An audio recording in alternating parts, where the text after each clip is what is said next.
Now, there's been a flurry of comment after the President's announcement last night that places of worship can be reopened, albeit in a limited fashion under lockdown level 3.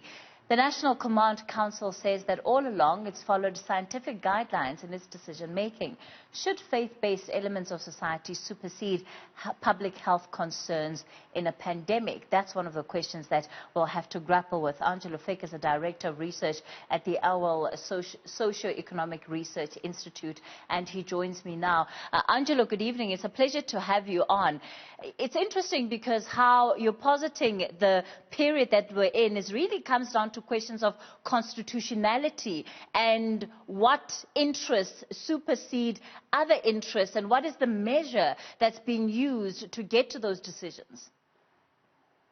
Precisely, and I think that it's also a question of equality, because when we talk about faith-based organizations and their ability to lobby government and to sway government to adhere and accede to their particular needs, the question is, in a secular state, which other lobby groups are now going to approach the courts or approach government to get theirs based on the reasons provided for faith-based organizations and the protocols under which faith-based organizations may proceed.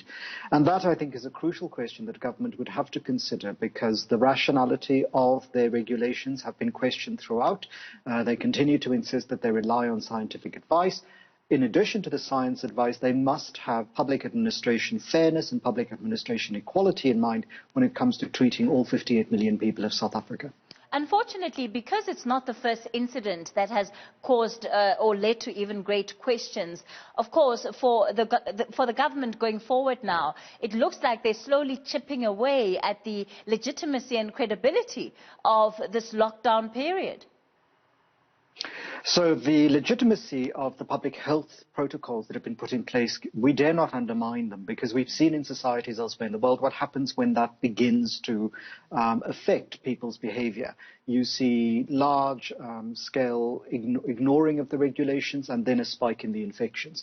The kind of social distancing that the medical scientists have advised, I think, must be borne in mind as the basis for the way in which we proceed, not just as a society in terms of our politicians' dictates, but also in terms of our individual conduct and of our corporate conduct as organizations.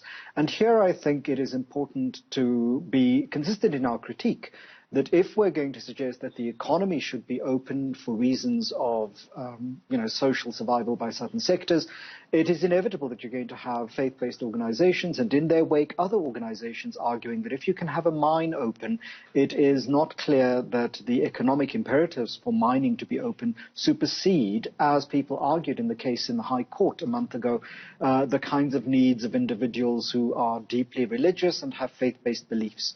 And then you come to the point of having how those people's actions in a public health question affect the health of people who may not share their beliefs or share their particular understanding of the world.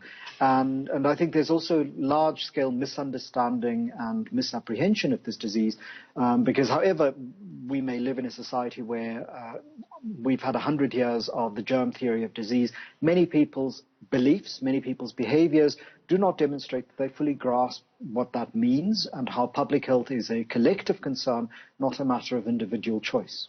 Do you think that there would be less questions about the decision-making if there was greater transparency around how these decisions have been come to from the government right now?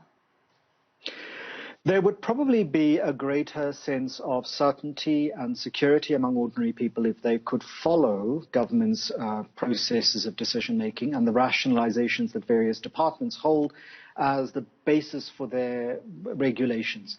I'm not certain that the clarifications as they've been provided so far necessarily hold consistently with one another. And then I think there have been some administrative errors, some kind of clerical cock-ups, for want of a better term, which have further eroded people's trust. And then we must admit that we live in a society that prior to this crisis, the trust in public institutions were not particularly high. We've seen a decrease in the public participation in elections. We don't see the kinds of public participations in processes which would have prevented the large-scale and widespread use of protest in political action. And then we've not seen the kind of responsiveness from our public institutions to agitations from ordinary people that we should have in the wake of 1994. So I think there has been a larger context and environment in which we've seen reasons for the kind of distrust. And then the ways in which international information filters into particular class formations in South Africa via the internet, and how things playing out in the international political domain shape the thoughts of people here as individuals and as communities, that I think has also been of some concern. Public perception during a time like this also becomes very important, and you talked about the different lobbying that different organizations have been doing, to the extent that some are seen to be getting the ear of the president and others not so much. What does that do also, I think, for the person or the office of the presidency itself, that some people are seemingly heard and others not so much? So I think the risk is that we go back to the kinds of understandings of the relationship between the state and various stakeholders, or government and various stakeholders in the state, that were so deeply distressing in the previous administration.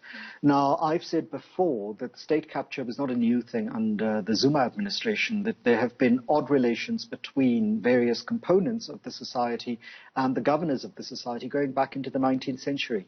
So Merle Lipton is one economic historian who's traced that relationship very, very well over the 20th century.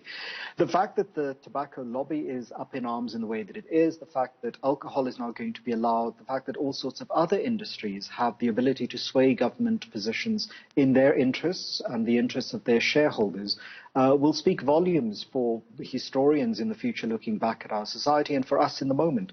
Government, of course, and various parties, as Somadoda Fikeni pointed out a few days ago, have very complex relationships with capitalist organizations and corporations, and with local government elections in the near future and general elections in the future just beyond that in 2024 projected. It is going to be interesting to see just how various parties respond increasingly vocally on behalf of their corporate constituents and their funders. And because political funding is so opaque in South Africa, it is not just the lack of regulations being made public by ministers or by the president that gives people a sense of uncertainty or unknowing. It's also the fact that we don't know who funds the political parties, to what extent and with what influence they get that funding done. And that leads people to do the kind of speculation that they have about whether illegal lobbies have the ears of particular ministers, or whether particular corporations have the ability to sway the president and therefore the National Corona Command Council to their own profit. And that, I think, is really unfortunate, because we're supposed to be a state founded on principles of accountability and transparency.